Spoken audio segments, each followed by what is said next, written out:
Tupo hapa Kigoma kwa lengo la kuwapa elimu watendaji wetu ili kuona namna gani bora ya kuweza kukabiliana na majanga mbalimbali yanayoweza kujitokeza katika mkoa wetu.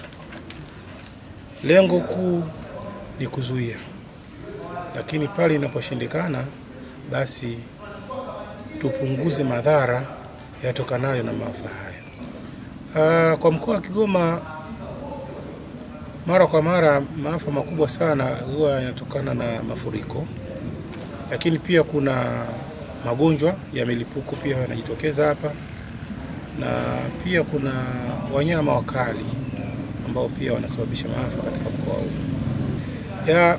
Ili ukabiliane na jambo lolote ni lazima uwe na elimu nalo. Hiki tunachokifanya kwanza ni kuwapa elimu kuanzia ngazi ya chini kabisa, ambapo ndipo kwenye maafa yanapotokea.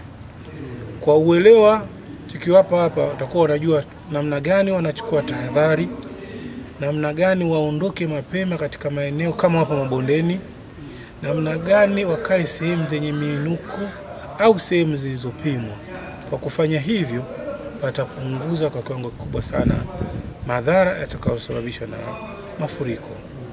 Semina hii ni sehemu tu ya mradi wa Umoja wa Mataifa ambao unatekelezwa Kigoma, mradi wa pamoja ambao unaitwa kwa lugha ya Kiingereza Kigoma Joint Program, ambapo mashirika zaidi ya 16 tunaungana kwa pamoja kutekeleza shughuli mbalimbali ambazo zinalenga kuisaidia mkoa wa Kigoma katika nyanja mbalimbali, ikihusu pia mambo ya maafa. Kwa hiyo IOM na mashirika mengineyo tunafanyia kazi eneo hili la maafa, na kwa semina hii tunaamini italeta tija katika jamii, katika kuwasaidia hao wawakilishi wa kamati za maafa, kuisaidia jamii kiujumla katika kujiandaa na kukabiliana na maafa.